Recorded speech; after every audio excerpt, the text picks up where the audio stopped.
Ndelesih kitab suci.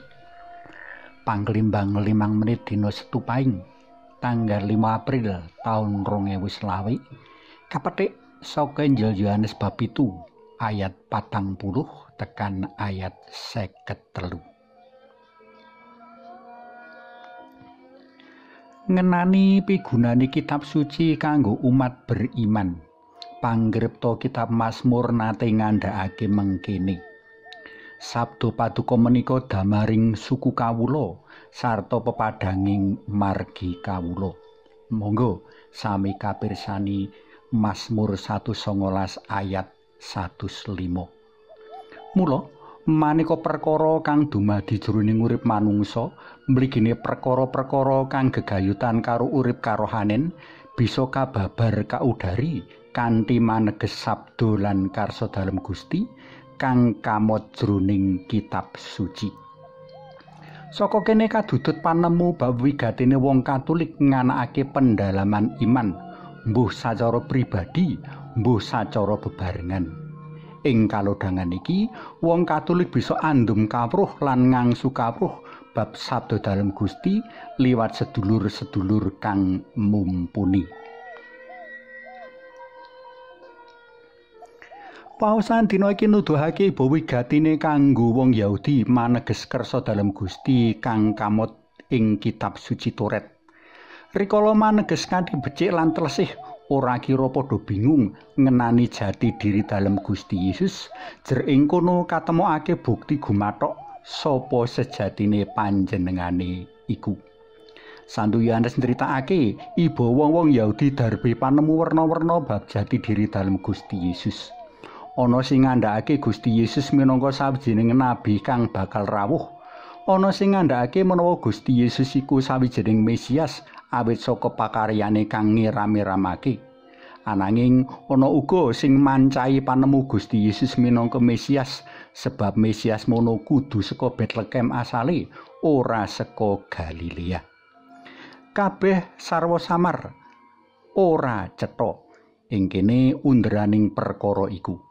Wong Yahudi ngukui panemu menawa Mesias mono asale saka Betlehem, ora saka Galilea. Manut panemuku, Santo Matius lan Santo Lukas mujudake loro saka wong Yahudi kang kasil tlesih lan kelarah asal usul dalem Gusti Yesus. Wiwit nalika panjenengane isih timur, kepara malah rikala panjenengane isih ana jroning kandegan. Luder, tulisan Santo Matius karo Santo Lukas rak lagi ana rikala Gusti Yesus wis mingkrat menyang swarga to? Bener, nanging sing bakal ndak aturake yaiku kepriye proses Santo Lukas mligine jroning kupiya nulis Injil saengga bisa kabeber kabukti jati diri dalam Gusti Yesus minangka Mesias.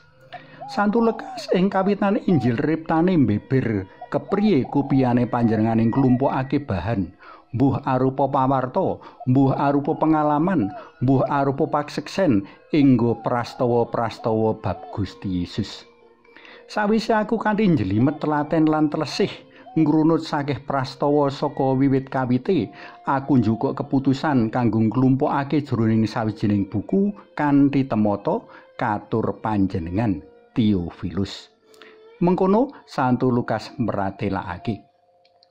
Kaya kang katindakake Santo Matius lan Santo Lukas, kudune wong-wong Yahudi uga gelem nungsung werta marang wong-wong kang natis rawung lan menangi karya dalam Gusti, luwih-luwih marang wong kang nggulawentah Gusti Yesus. Kang nggulawentah Gusti Yesus iki kudune dadi jujugan utawa sumber utama bab Gusti Yesus, Ibu Maria lan Bapa Yusuf. Nanging kabeh mau ora katindakake dening wong-wong Yahudi merga padha nggugu panemune dewi-dewi. Para tresna pelem kinasih, kita kudu ngaturake panuwun marang para pangripta Injil sing kanthi tlesih nglumpukake warta, paseksen sarta pengalaman-pengalaman bab prastawa Gusti Yesus.